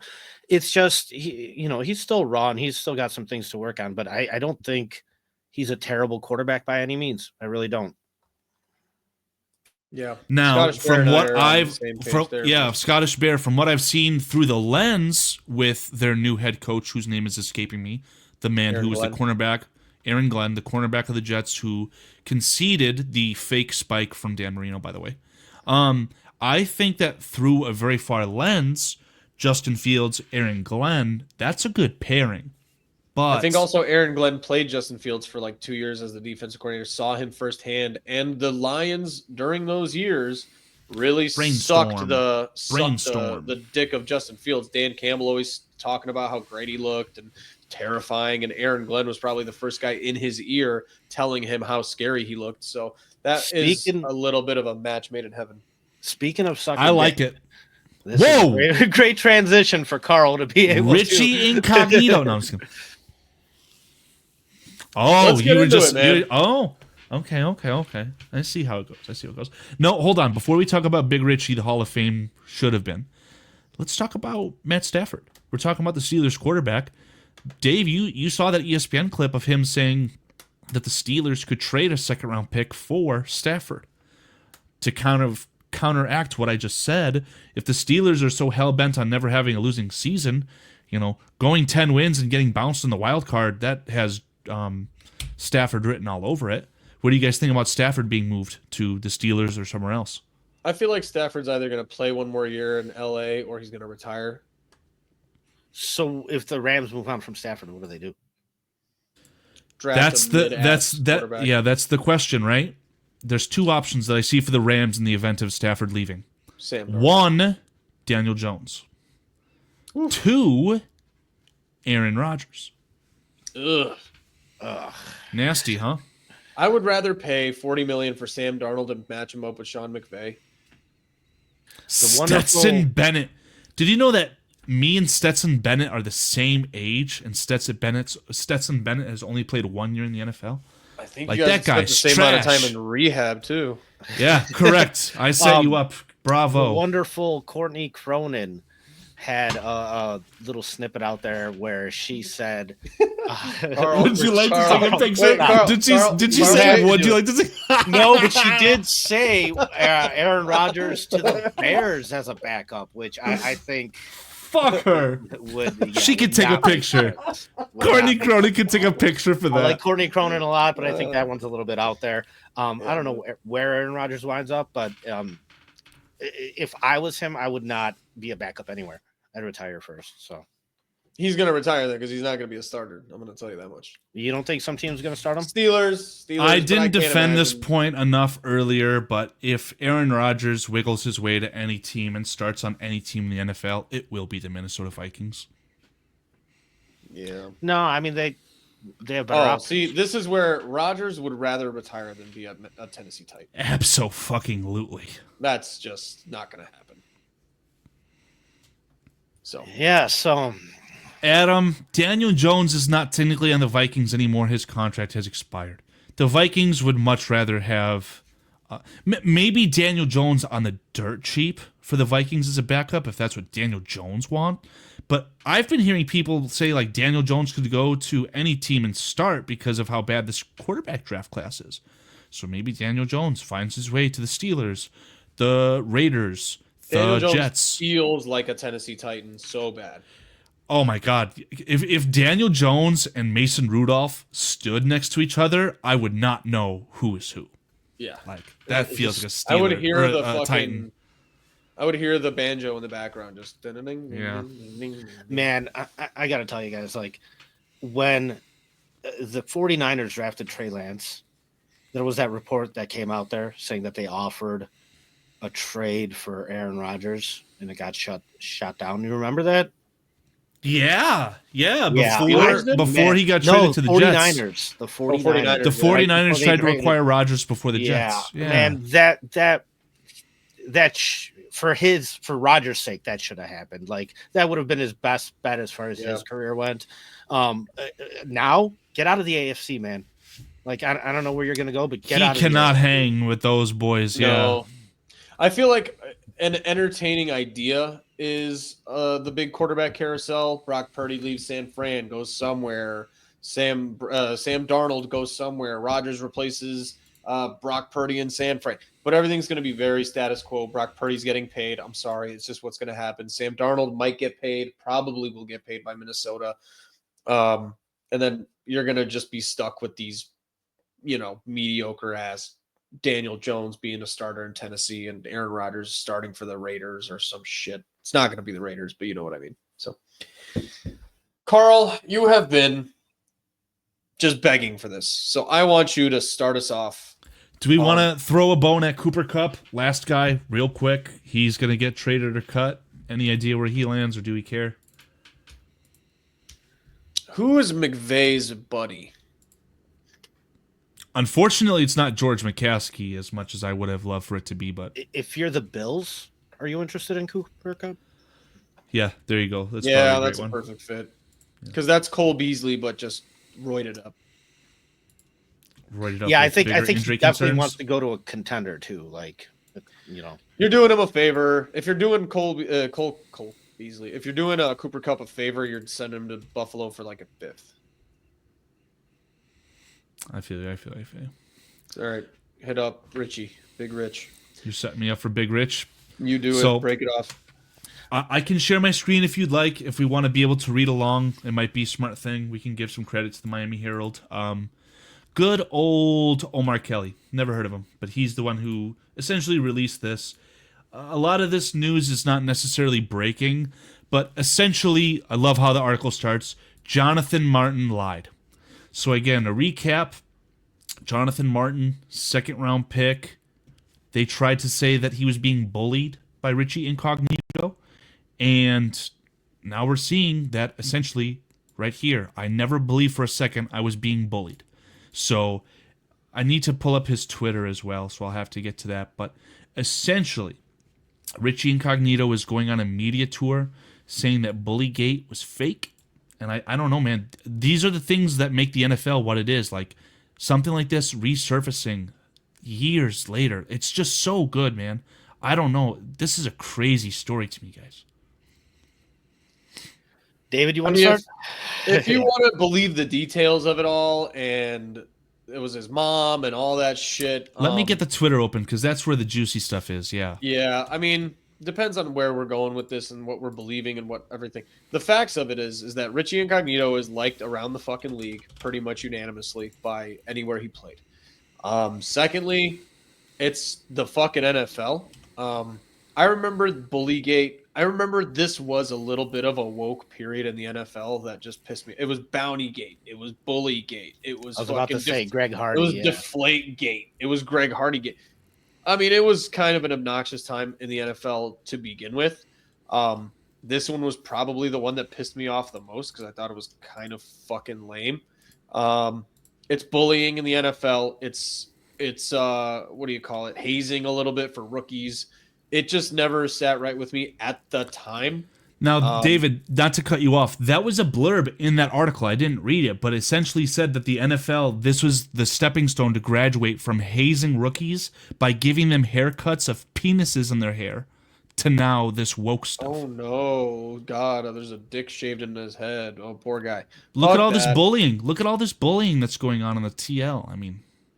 And I think I feel, again, the only victim here is Richie Incognito. Fuck that. Fuck Jonathan Martin. You're a fucking pussy. Your mom's a bitch. And yeah, that's poor Richie Incognito. He, like you said, it derailed a Hall of Fame career because Richie Incognito, yeah, he should have been. I need to do my homework on this because I feel like if you looked at the advanced metrics, like this guy probably missed out on some All-Pros. And my shtick with the Hall of Fame is that were you ever the best player at your position in the NFL, maybe for more than just one lucky year? And then did you have a prolonged season of body of work? Richie Incognito was robbed of this. Whether he's an asshole. I think he's got a lawsuit on his hands, if I'm being honest. Like repaired damages in the range of at least 20, 30 million. Yeah. And just to Adam's point, I mean, that's why I'm blocked on Twitter by some people, right? You had to do it. I had to throw it out there. No, dude, yeah, a lot of people are soft. And like the NFL, there's no room for softness in the NFL. I mean, all these guys are tough. I go back to stories I've heard. Jesus, who was Mark Schlereth? Stink? Yeah. He once told me when he was on not told me, he once told Mike and Mike on ESPN 1000 that I was listening to that when he was on the Redskins, he got into it with one of the defensive linemen. And he goes, after practice, the offensive unit would go into the locker room first. So they'd get undressed, they'd hop in the shower, and then the defensive unit would come in. And he said this guy came in to the locker room, still mouthing off to him. He stepped out of the shower. And he goes, we were face and face. He's like, the guy still had his helmet on, full pads and everything. He's like, I'm butt naked. And he's like, we start going at it and fighting in the locker room. Like, dude, these guys are crazy. They're nuts. And I mean, honestly, to think for a second that like bullying is an issue or anything like that, I just think, dude, you're getting paid millions of dollars. Like, dude, man up. You know what I mean? So, hey, my buddy Eric, thanks for joining us, man. It's good to see you comment on here. Last person I actually thought I'd see in here, but yeah, thank you for watching. So, yeah, the problem I have with this whole situation is more with the NFL than anything else, because they sat there, they did an investigation, and they came out with these facts. And like, we're supposed to sit there and trust the NFL because they do suspend guys and things like that based off of their investigation. And now you got the guy coming out saying it's all bullshit and it's all lies. So it was the same fucking thing. So you know what the problem is when they do these investigations, they rely on people to speak up. Like, it's not like you're getting subpoenaed. It's not a legal thing. They're going to go through and interview people. And if you don't want to talk, you don't have to talk. You don't have to say anything. So if Jonathan Martin's the only guy that got to talk, that's where their facts came from. And it's just trash, man. Like, it really is. So the NFL needs to really take a look at their process for the way they investigate some of these issues and really kind of clean that up, man, because you should not this situation should not have gone the way it did for Richie Incognito, for sure. Now, I think that Richie Incognito knew that Jonathan Martin didn't feel the way that his parents had kind of lashed out at, again, to protect Jonathan Martin's signing bonus instead of just leaving the Dolphins and losing out on that money, right? Like we talked about with T. Higgins' mother. You want your child, who's your moneymaker, to give you money. I understand that, but Cliff's comment here, Incognito should sue Martin, NFL, and broadcasters. Richie Incognito's attacking Shannon Sharp, Stephen A. Smith in ESPN. Those are the guys who did it. It was the mainstream media that took off and ran with the negative media controlled by evil-ass Disney and just made a fucking fool of them. And in the process, they ruined a potential Hall of Fame career. Like, it's just total bullshit. And with the NFL needing to reevaluate their stance and their process, I totally agree, man. Like, if the NFL cannot be a stand-up and we can't believe them, it's starting to blur the line. And I don't believe this, but could the Redskins' success this year be because the fucking new ownership, they wanted to try and forget Dan Snyder, the sexual predator? Like, where's the line here? Like, you need the credibility from the NFL. This is bullshit.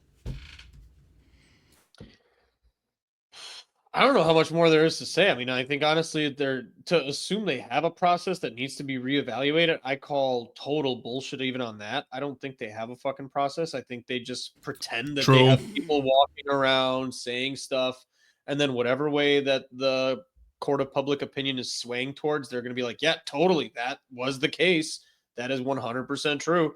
Everybody, like, when Bountygate happened, and everybody was like, wait a second, they're headhunting NFL quarterbacks? What did you think was happening? What did you think was happening? Oh, yeah. Are you talking about the Saints? I was like, what do you mean? Are you talking about the Saints? Like, yes. And then they're like, well, so the problem with that is if you're going to coach those guys on the Saints behind closed doors, just don't let me fucking know about it. But we all know it happens, right?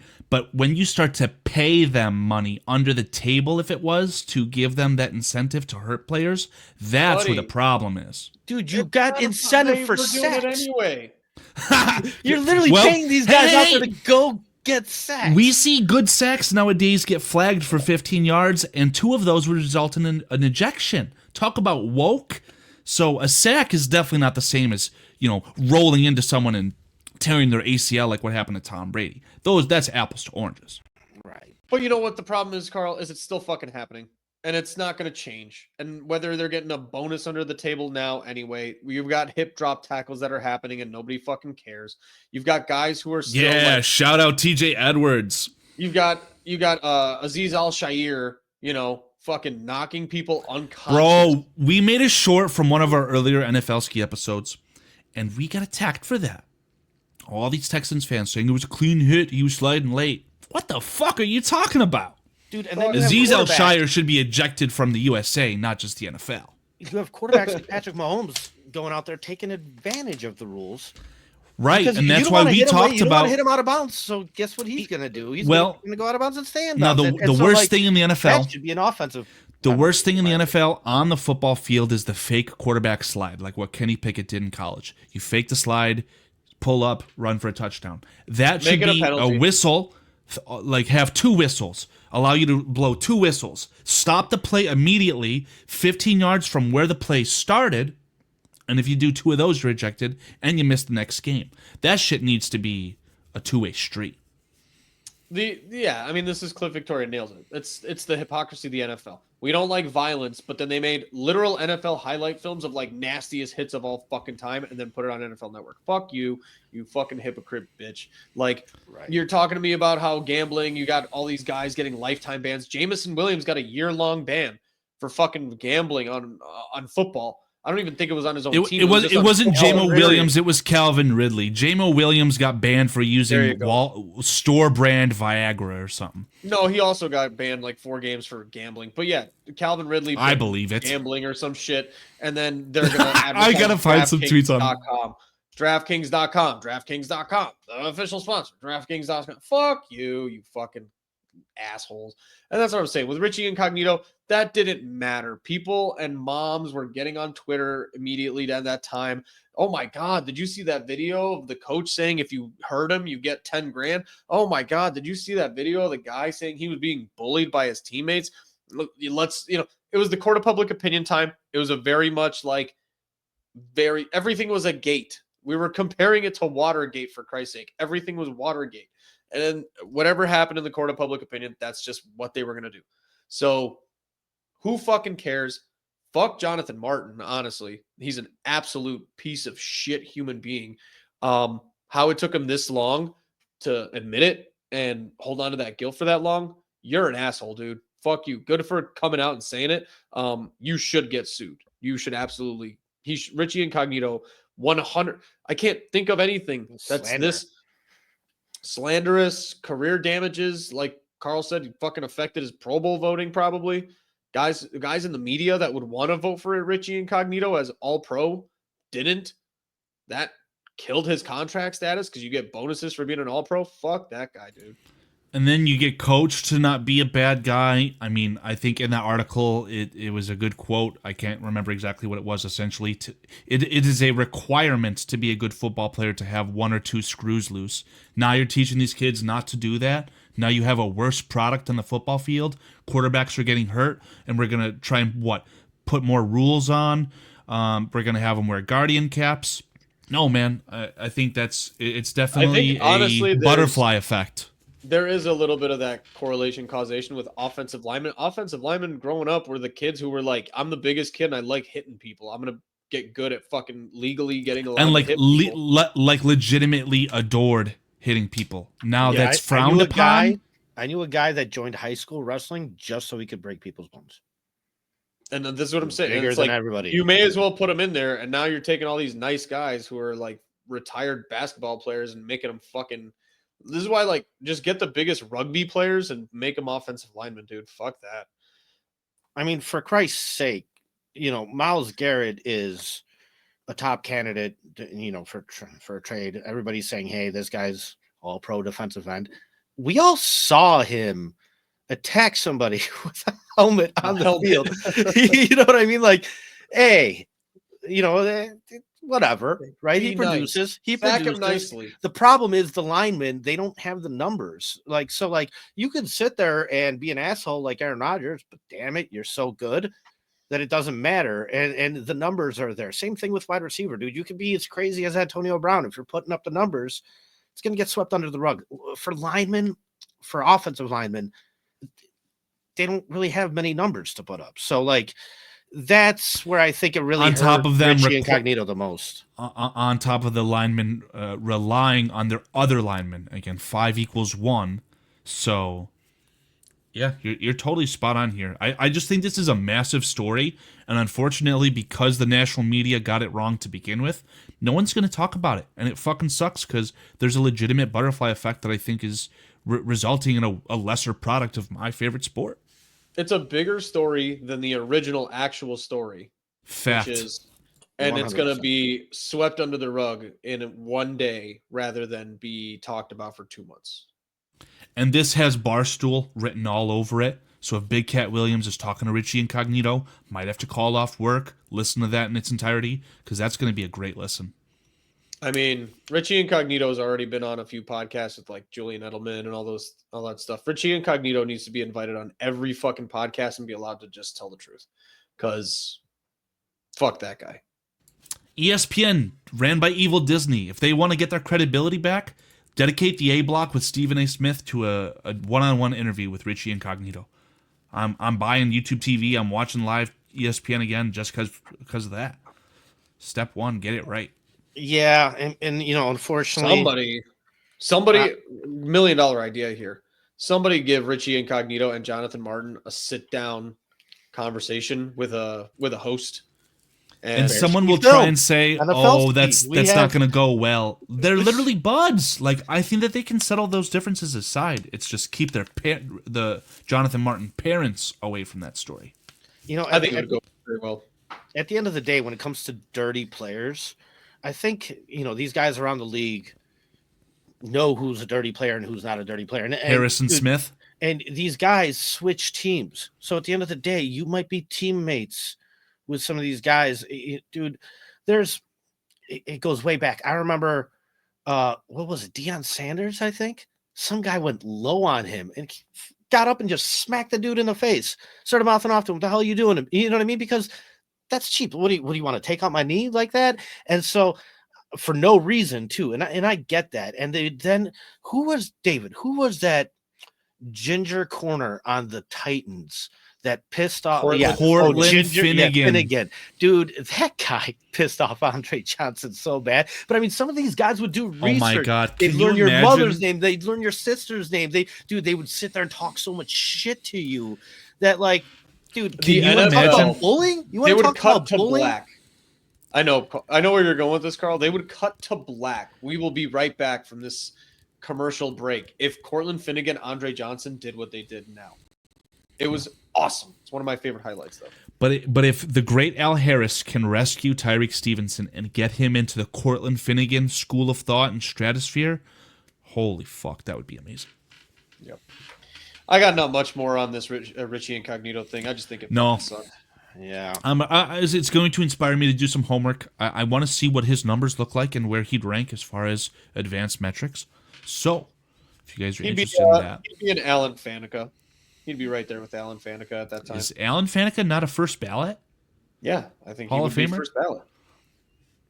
You know, guys, I always say this, like, if you want to focus on good characters, good personalities, good role models, I mean, you're gonna Do have not watch NFL ski. I'm just kidding. You're gonna have a league full of Tim Tebows.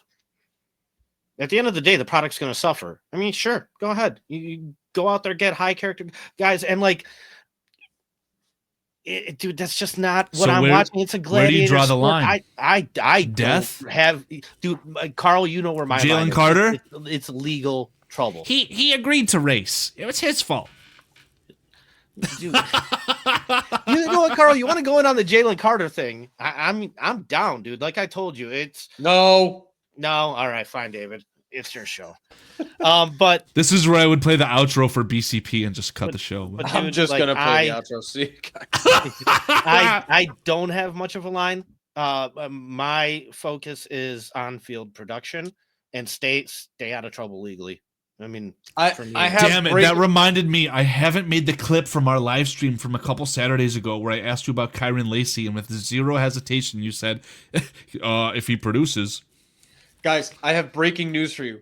There's fucking CEOs of $1 million companies who run them really, really well who have definitely killed a hooker or two. Flex No one fucking Diggs. cares. Flex Diggs. I don't agree with that comment, but maybe I'm biased. no, Dave, for sure. Do you have owners out there that are terrible people? Do Dan Snyder? How was many one of- people do you think Jerry Jones has killed? And it's not zero. I can I mean, guarantee that. Listen. No one cares. Deshaun Jerry Watson. Jones. Deshaun Watson is a sexual predator, right? Justin Tucker is a sexual predator. What about Robert Kraft? Forgot about that one. Let's keep that one in there. Absolutely. That's what I'm trying to say. If the Redskins can have a sexual predator and the NFL can assist them in having a good season with a terrible quarterback, I don't care about you, Jaden Daniels. Carl, this is why me and Paul share this opinion of like, I could not give two shits about what Jalen Carter did. I wanted him on my team. I did not give a fuck. It's a fucking, like we said, it's a sport of psychopaths. You have to be my deranged a argument little for bit. that, in a vacuum, he was probably the draft pick. But when you're a team as bad as the Bears were, I get without the situation. without the I'm just offensive saying. line help, it was fine. Plus, Jalen Carter on any other of the 31 football teams would not be current Jalen Carter because he wasn't surrounded with the teammates that he won the national championship with in Georgia. It's just a fact. Correct. It was the perfect situation. The Eagles did it again. If we want to do conspiracy, let's bully Howie Roseman. Let's do that. Let's derail Howie Roseman's career. Then it'll all come full circle and Richie Incognito Next can be week, pardoned. Let's have a power ranking of which NFL owners we think have killed the most people. Well, if you're talking about hookers, Robert Kraft could be at the top of the list. I saw a If guy. we want to get put really Mike- nuts. I saw a guy put a Mike Vick jersey on his dog. Was he Eagles fan? It was an Eagles fan, right? I think so. Yeah. Yeah, I don't care. He played for the Birds. I fucking hate Philadelphia fans so much. Hey, you guys want to know? We'll end on this.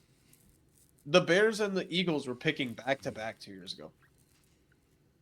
9 and 10. There's something to that, though. That was definitely not the pick they earned because they lost to the Buccaneers, right? Or was it 2 years ago? 2 years ago. They had a down year the year before. No, they did something. They did something. And they traded up just a little bit. Or maybe it was Jordan Davis. They traded up for Jordan Davis, but they had some picks that they acquired somehow, some way. By the way, I saw some dickhead trying to say that the singular Carson Wentz trade, just the trade away for Carson Wentz, resulted in all those players. That's a fucking no. That's wrong. It was a combination. There's a lot more to it, but it wasn't just a one draft trade. All right. Anyway, that show went off the rails. Got a little too stupid. What's the viewership looking like? I bet we're at peak viewership right now. No, No, we we're not. have declined.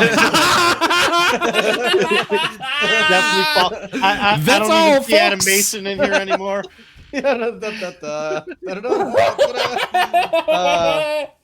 All right, we'll see everybody next week. Hopefully with some actual NFL fucking news. Thank you guys. Bye bye. Bye.